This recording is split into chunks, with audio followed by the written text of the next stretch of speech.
გამარჯობა, თქვენ უყურებთ ყველაზე მაგარ პოლიტიკურ სატირას თაქ-შოუს ეთოქზე.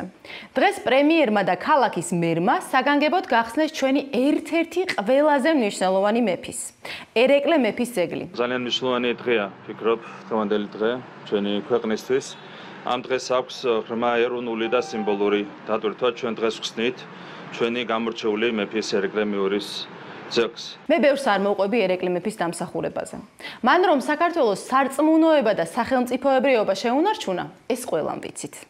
მე მის ამჟამინდელ მნიშვნელობაზე მინდა გესაუბროთ. მეფე ერეკლეს ფიგურაზე პირველი შეტევა რადიკალებიდან ლევან ბერძენიშვილმა განახორციელა. ამდენ ტყუილში დავეღალეთ რა. სანამ ერეკლე მეფე მოღალატეთ არა გამოცხადებს. შემდეგ მიყვა უკვე რადიკალური უსამშობლოების დიდი ტალღაც. ეს ყველაფერი კი მოდიოდა ევრობიუროკრატებისა და იმ პერიოდის ბაიდენის ადმინისტრაციისაგან. ის მოგეხსენებათ უკიდურესად ლიბერალური პოლიტიკით გამოირჩეოდა. Deep State-მა ჩვენი ისტორია შეაფასა უკონტექსტოდ. ერეკლე მეფე რუსეთისკენ წავიდა და ამიტომაც პრორუსი იყო.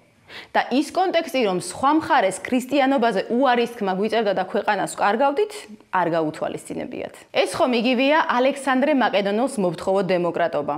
ან ქალთა უფლებები ამ გადმოსახედიდან. ხო და ამ Deep State-ის დიდმა აგენტებმა დაავალეს ჩვენს ქართველ უსამშობლო პატარა აგენტებს, მეფე ერეკლე პრორუსი იყო და მოღალატეთ გამოაცხადეთო. ამათმაც დაიწყეს ისტორიის რევიზია. მოკლედ, დღეს ერეკლე მეფის ძეგლის გახსნა, ესაა კოლონიალიზმისა და გარედან მოხვეულ ნარატივებზე უარის თქმა. ესაა იმ პოლიტიკის ნაწილი, რომელიც დავიწყეთ მაშინ, როცა ომში ჩართვაზე უარი განვაცხადეთ და ქართული სუვერენიტეტი განვამტკიცეთ.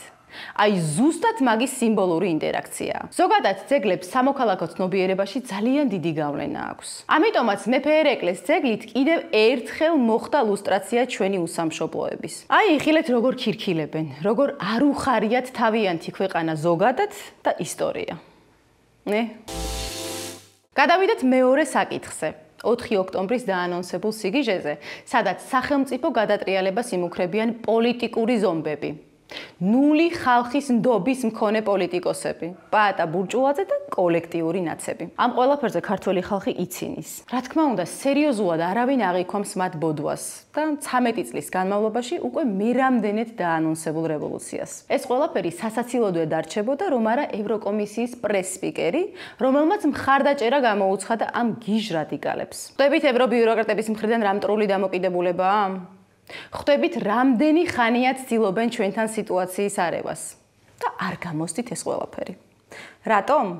იმიტომ რომ ქართველ ხალხს აღიზიანებს გარედან აროგანტული და ბრძანებლური ტონით მითითებების მიღება და ასევე ჩვენს ოპოზიციას რომ უყურებს ხვდება რა საშიში და მანიაკი ძალაა.